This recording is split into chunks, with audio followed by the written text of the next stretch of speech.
Coming up, I got to talk with Bekhzod Usmonov, a competitor on this season's Ultimate Fighter. Then Andy and I are going to talk about everything going on in the UFC right now. Let's go, balls deep. Welcome, guys, to the second interview on the Balls Deep podcast. Today, I'm so proud and excited to be joined by Bekhzod Usmonov, a fighter in the Ultimate Fighter, a big competitor, and just a great, happy guy. Beck, how are you? How are you doing?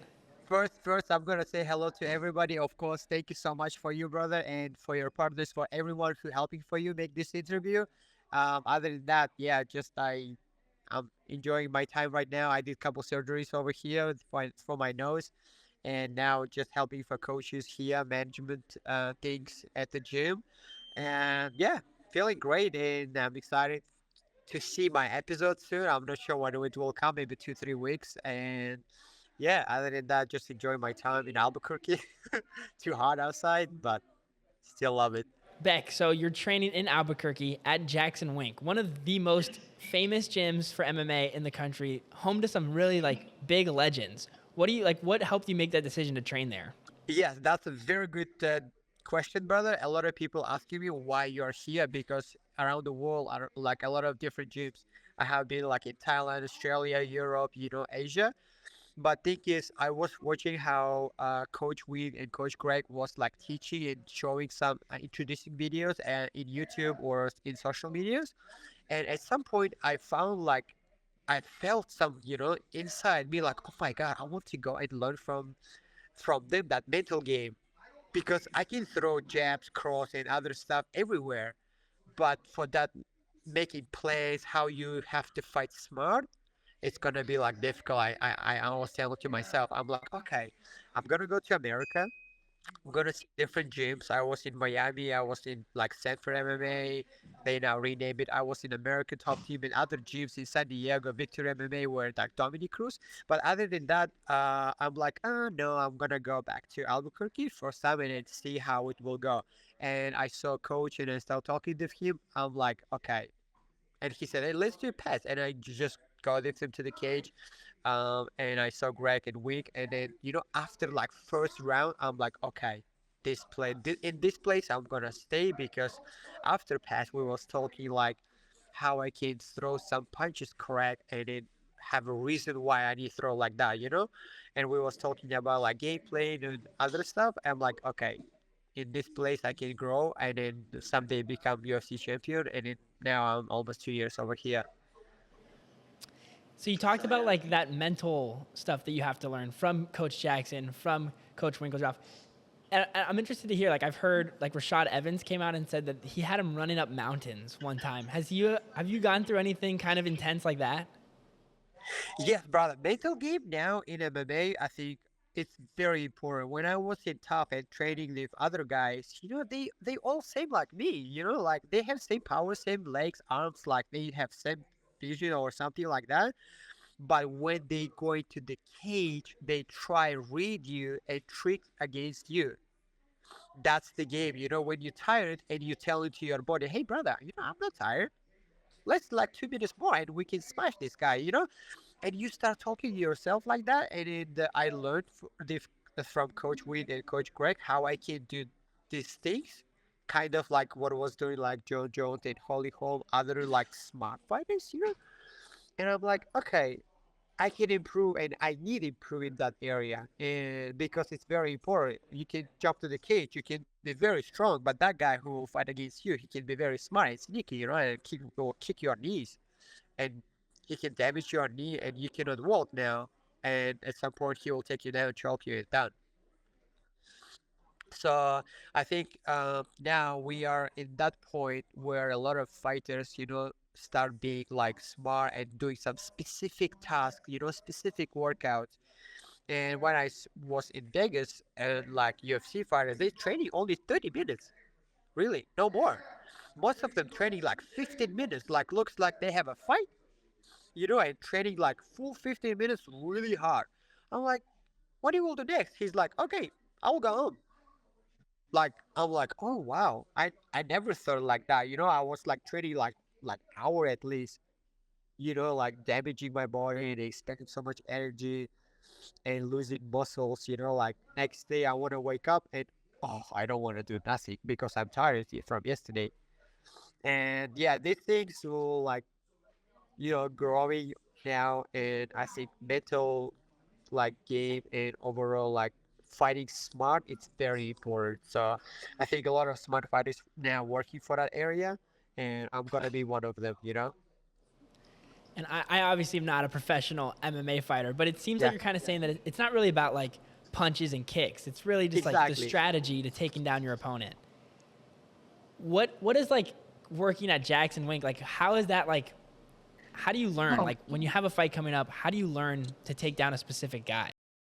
yeah, that's a very good point, brother. So we have a lot of fighters here, and coaches have specific plans for specific fighter. So for me, I'm that guy who will like run around you and punch you really like pointly, and I will damage my opponents like badly, and he can feel for next couple days or maybe weeks after the fight. I'm kind of like that, and I'm that person who making plans and how I will fight in the cage. So while I'm training with coaches, we just working for regular like conditioning things, for regular my combinations, but we're not making something crazy. But we recording some stuff or we're doing some specific task with coaches. Like, let's say I have a like on Tuesday sparring session, he will like corner me and he will tell me specific words or numbers. I know what's that. He will tell me, hey, Beck, we will do now blue. At blue, we have like special combo. I'm like moving, and try find specific spot. Boom, blue, done. You know, or he will tell me like takedowns, and my opponent can hear. Now I'll shoot him, but I'm not gonna do takedown. I'm gonna kick his legs or like through like tips or something like that. Like this like specific works, and I like how coaches bring it to fighters. Every fighter has his own plan. And every like also Monday we have a like kind of homework. We'll come to the gym, open our netbooks, and write it down something from Coach Greg. Like we'll break down some situation or fight moments or some highlights or some loose things or victory or something like that. And these things I like from them so much, and it's very very helpful. It's very helpful. And I wanted to ask you, you talk about coaches and different trainers and all that. Your experience at the Ultimate Fighter, training under Alexa Grasso, how was Yeah. that? How was training under her? Oh, brother, she's nice. Oh my God! From first day when she picked me, there was so funny moments. So when they was picking like team, I was like somewhere in the middle, and Shevchenko said something. I heard she said big. I tried go to Shevchenko, and she's like, oh no, and they just stop us, and they were smiling, and they made some funny moments over there. But after that, Shevchenko said, no, I will pick some other fighter, and then she pick other fighter, and then Alexa picked me. And but from first day, she's like great fighter, and I like how she was putting her heart against her fighters. Like helping, like bringing a lot of coaches. She brought like coaches from Italy for kicks. I'm like, oh my god, that's cool. And she was taking us somewhere for like dinner stuff, and we was talking about gameplay too, and I like how she put her energy for that 2 3 weeks and try like help for us a lot. And after my fight, she was like crying, and it came to like changing room. We was talking like at least like 30 minutes, and she supported me a lot, and that was amazing. You bring up that she brought in other coaches from other countries to work on Yeah. specific things.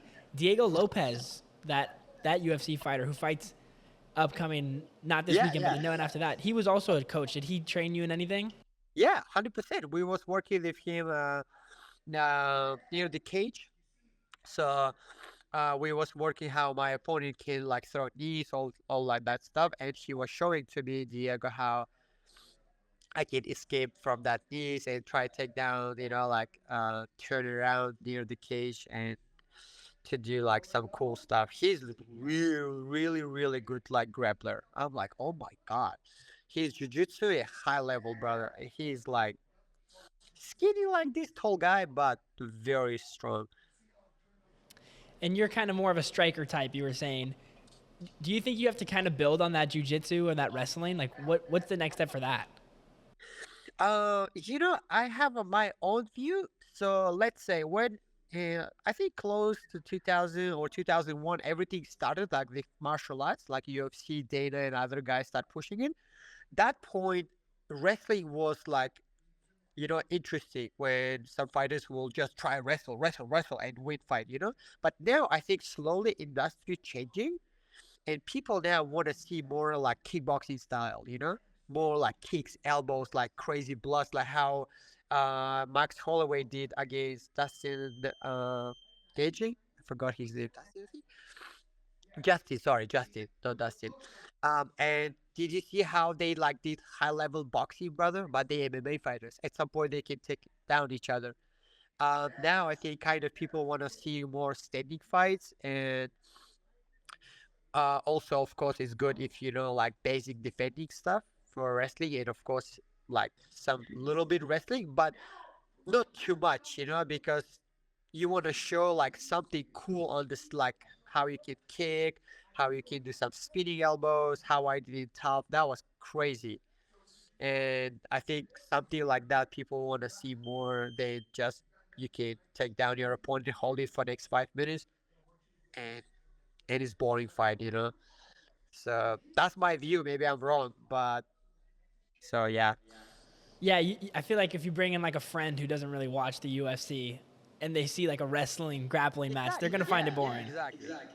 Yeah. I wanted to talk to you. So, Ultimate Fighter, you did that. Yeah. It was an amazing experience. What's next for you?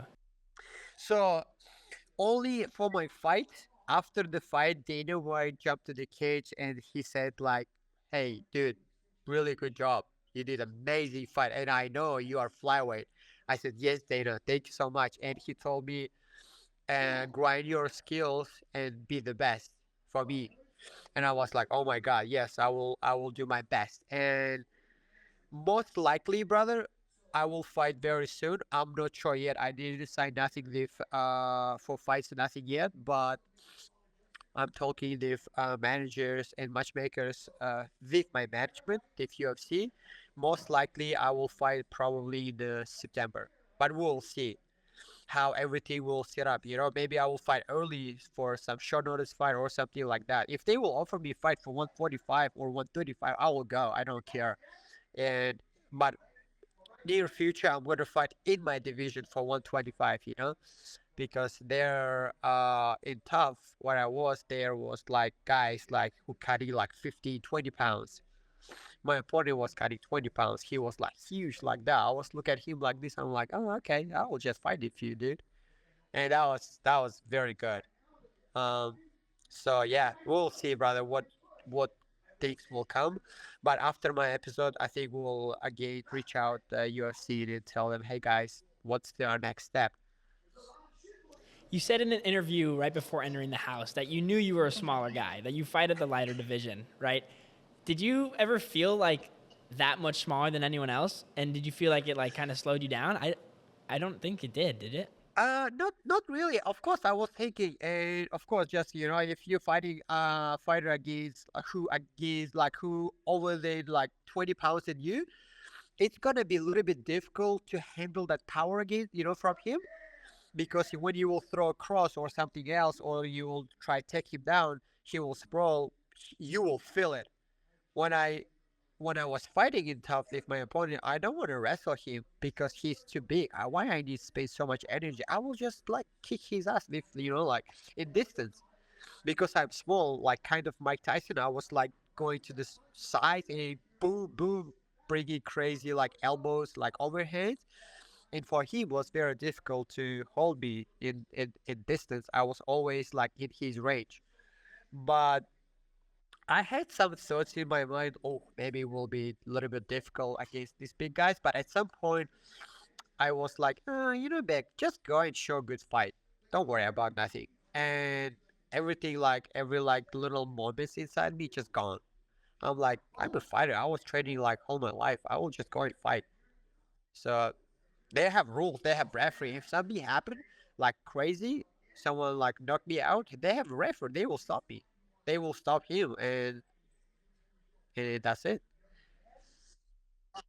Yeah, no fear, brother. I'm at that point now. Fear for what? If you choose this path, for sure you will get punched. From someone.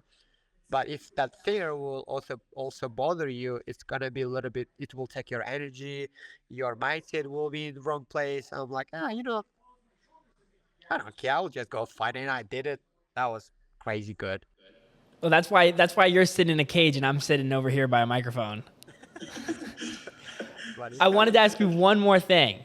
yeah, You're brother. such a happy, smiley guy. Like probably the nicest guy. No one would ever think of a UFC fighter as this such a happy guy. How do you flip the switch when you walk into a cage? And Yeah, that's the very good point. When I'm talking with coaches, also, it's good how I can, like a car have a gear, you can change from one to two or three, four, something like that. I'm just putting my mindset in different spot. Okay, I have fights tomorrow, right? Before go to the cage, I don't have any place. When I jump to the cage, like 10 seconds, I'm telling for myself, okay, back brother, now we have 15 minutes. You was working last 2 months for this 15 minutes or 30 minutes if you will fight for title or 25 and something like that. I'm like, just show your skills, like move that stupid things what your in your mind or something like that. Just fight how you like doing. You was doing like last 2 months, and then everything will go on, brother. And I'm like, okay, now I'm fighting, cool. Beck, I don't know if you saw this also. On your team roster, you're the only person smiling in their photo. Yeah, yeah. I think they mentioned it very like pointly. Oh yeah, I was thinking about like why I need be sad or why I need be too serious. I was just happy. It's like little dude over there running a house in the tub, and I was just telling you previously.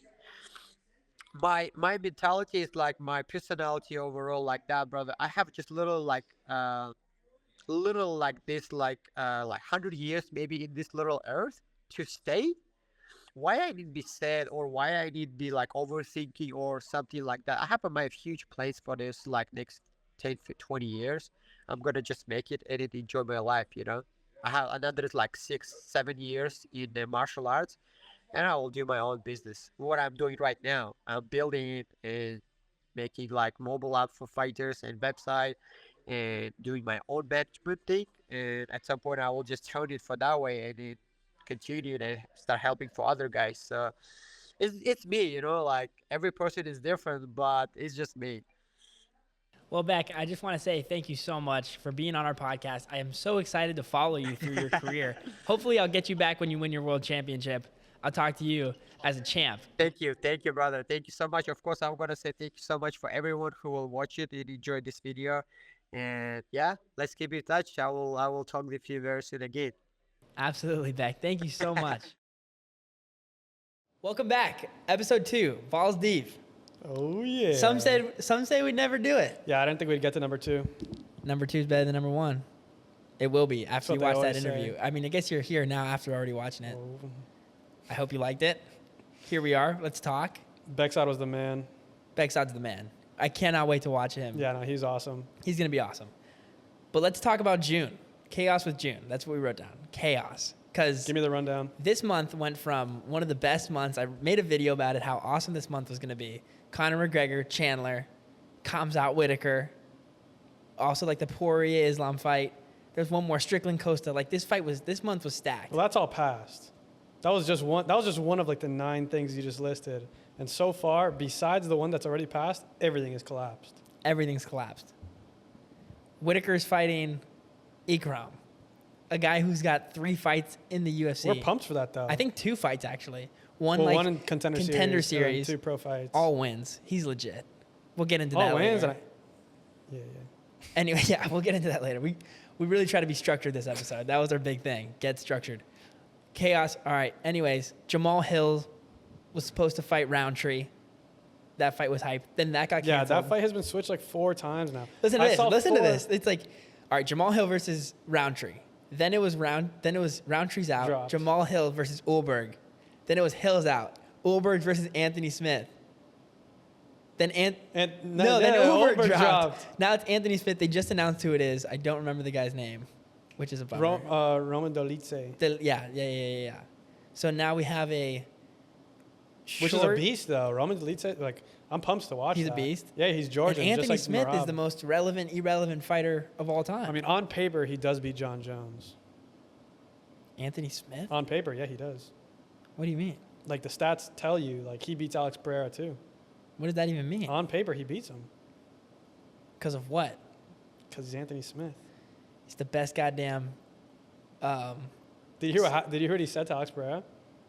No. He said that, the other way around. Sorry, Alex Pereira offered him $50,000 Grappling match. Yeah. But not just a grappling match. Like, he could start like fully locked in on his back. Right. Like, that's like ridiculous. I feel like it's tough to say, but like, You could would beat Alex even Pereira? win that? Like, he seemed confident when he said it. Anthony Smith is like, I'd do it easily. Yeah, I mean, like, I feel like anybody would take that. Shocked it hasn't happened yet, though. Those are classic. Yeah, it was classic That's bluff. Classic bluff bullshit. matches. Like, not actually ever going to happen. All right.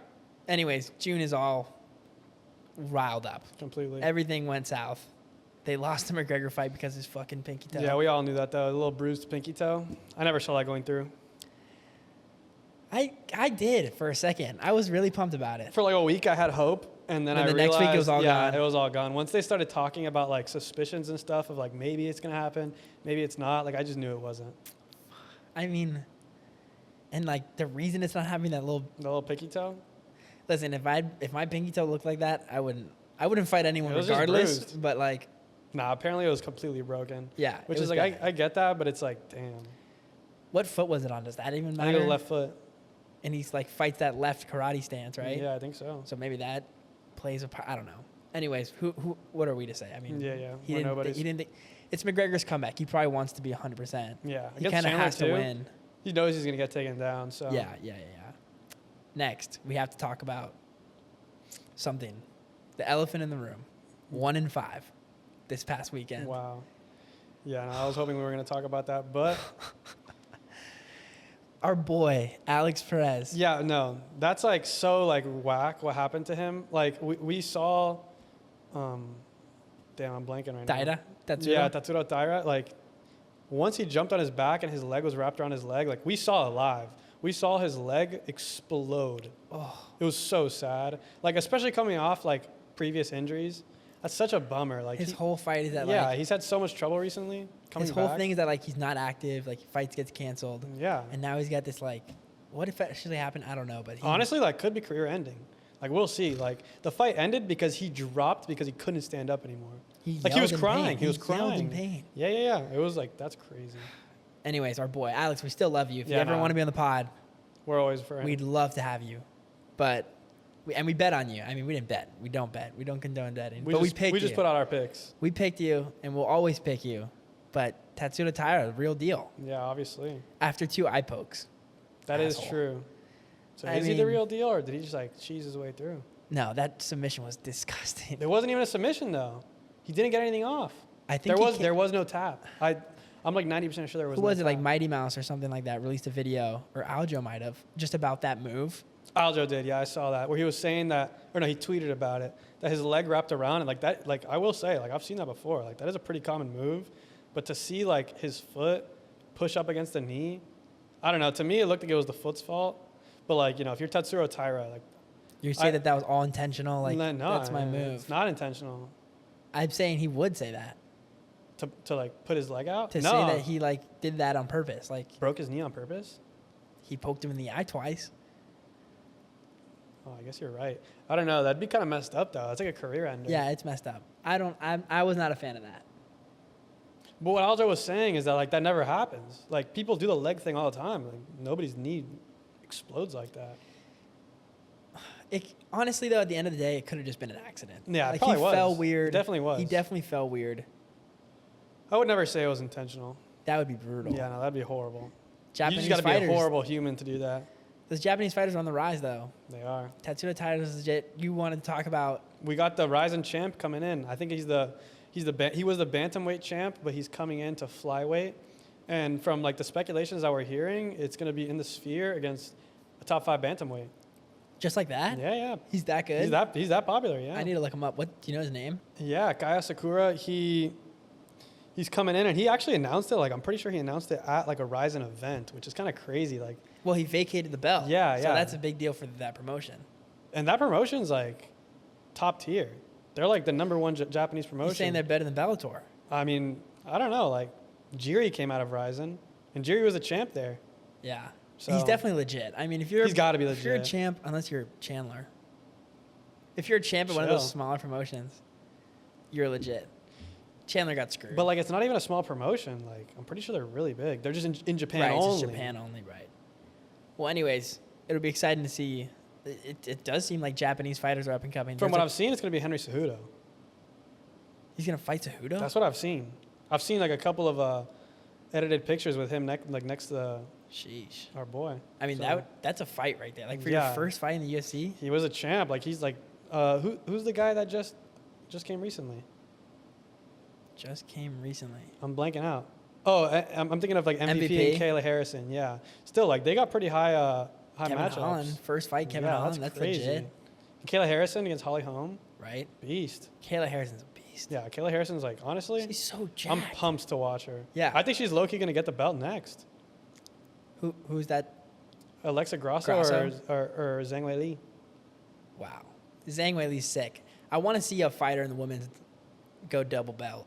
Someone That try would be for the awesome. double And to belt. be honest, Kayla Harrison is like, she's like that. Yeah, she is like she's that. like that. She's like, like aside from Alexa Grasso and obviously Zhang Weili, like probably like for me, she's my number one favorite women's fighter. She's so entertaining. Zhang is mine. Yeah, no, she's the Zhang is go-to. ridiculous.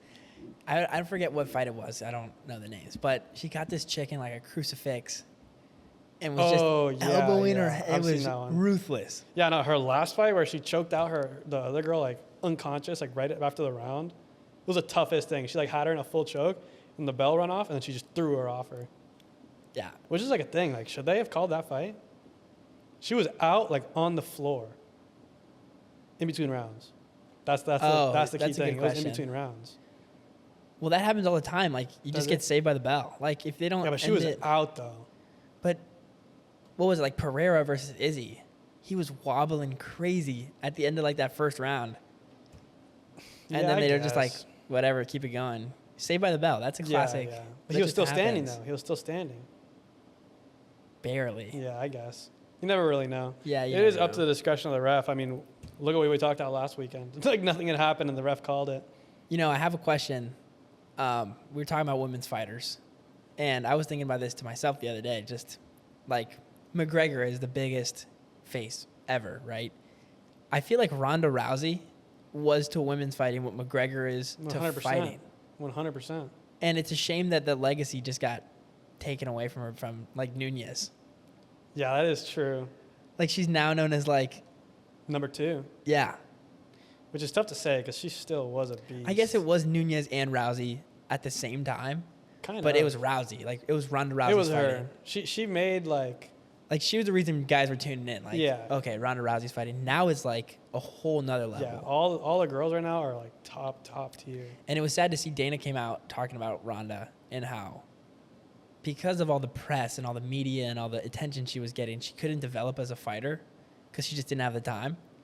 And that allowed the other fighters around her And catch up. to catch up. Damn, I never really saw that clip. That is like a crazy thing to think about. Yeah, though. it's a To shame. be like the number one person and to start off. well, you're like the spokeswoman. Yeah, she for- was kind of like the face of it for a while. Yeah, totally. And then She was kind of like the face of like MMA for not the face, like the co-face. They had her on like on the game. on the video games yeah. and stuff. I It was mean, her and McGregor. Her and McGregor. Yeah, For that's sure. crazy. I mean, I remember being a kid and knowing who Ronda Rousey was. Yeah, no, everybody did. Yeah. It's just a shame. I mean, she's kind of old She's kind of now. like Serena Williams. Like you just know she's like the goat. Right. The goat of the sport. But she's But not. she's not the GOAT, Because yeah, I guess. freaking Amanda Nunez is Yeah, so that's tough. cracked. Anyways, I just wanted to talk to you about that. And then I want to talk about this coming weekend, tomorrow. What do we got? Kevin Gastelum is looking a little chunk. And You know, I wanted- actually saw he posted a video, like, and like a YouTube video on his channel, and the series name is like, it's called Missing Weight. What? How crazy is that? It's called Missing Weight, and he like was eating like tacos or something. So if you He guys, posted like a month ago too. should we explain who doesn't know like what's going on? Yeah, go for Kevin it. Gastelum is fighting Daniel Rodriguez at welterweight, which is 170 pounds. He usually fights at 185 middleweight, but I guess he's moving down to fight this. And they switched it back. And now he's saying that he had a terrible camp and he couldn't make it. He can't make the weight, so they're moving back up to 180. And the other guy, the fighter who's fighting Daniel Rodriguez, he's like, dude, it's a bummer. Like I'm weighing 170. Yeah, and now I that's gotta a put huge weight bummer. on. That happened to Wonder Boy a while ago. I forgot he was gonna fight, but he had mentioned like it kind of sucks to like, go through the trouble of making your weight. Like that's not an easy thing to do. Yeah, and then I don't we don't need to talk about boxing, but like just the other day, Ryan Garcia was a little bit heavier, and then he won. He announced before that though. He announced that actually I don't know if you saw that got cut like today. Yeah, right. Because it got drawn back. Yeah, right. Yeah, but that's stupid. But we'll cut that out. I don't want to talk about boxing. All right, never mind. But it's a shame because now Kevin Gastelum, who's the favorite, right? I mean, yeah, he's an interim title challenger. But them moving the catch weight up, like them helping him out, just makes him even more the favorite. Like it really just screws Daniel Rodriguez. 100%. 100%. I don't know who I'm gonna pick for that fight. It's tough not to go with Gastelum. Yeah, but he looked a little chunky at the weigh-in. Nah, that's how he looks. Like he's just got like a big old build. Big and strong. Yeah.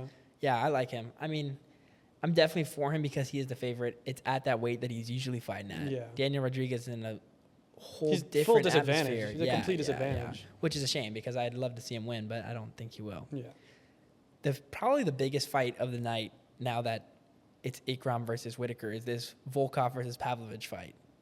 Yeah, you were actually telling me about that earlier, how they were arguing and stuff. Like, that's awesome. It kind of sucks to see two Russian guys, get kind of pinned Not against just Russian, each other. though, friends. Like, they train yeah, together. Yeah, that is true.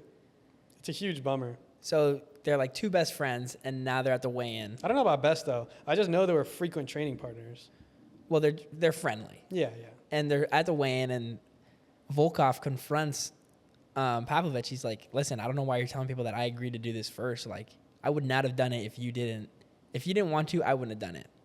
So it's crazy to see that like two friendly guys are now kind of upset with each other. Like this is turning into kind of like a grudge match. Kind of. Which is kind of awesome for viewers. It's just like a good thing for us because like, we're going to get an exciting fight. Like, these are people. But yeah, it's a bummer to see that. Yeah. Anyways, we got Pavlovich. Yeah, no, we still have Pavlovich. For sure. He's a beast. Yeah, no, he's a monster. He's got like 9 KOs in a row, something crazy like that. Matter of fact, special prop pick, Pavlovich under 1.5 rounds. Or no, what did we want to do? We want to do KO. Yeah, KO round 1. KO round 1. Also, under whatever the rounds is going to be 1.5. Yeah, you can also bet that too. Or pick that because we don't do bets. Yeah, good pick. Good pick. But our pick is also Pavlovich round 1 knockout. He's looking huge. He's looking gigantic. He's looking like a super soldier. A Russian. Like a galactic monster. destroyer. Galactic. He's absurd. Last fight of the night. Probably the fight that's everyone was looking forward to when it was Khamzat. Then he got like severe food poisoning. Now he's out. Yeah, he's always got health problems. Now it's Ikram Aliskerov. Ikram Aliskerov is a beast. Beast. Like honestly, I think we should go with him. We were actually like talking about the other day, like, do we go with Bobby Knuckles or do we go with Ikram? But like, I love Bobby Knuckles. I mean, he's the man. He's right up there with as nice as Bekhzod. That is true. He is like a happy guy that everybody just likes being around him. It's hard to doubt the guy that's fought Izzy, that's fought Jared Cannonier, that's fought.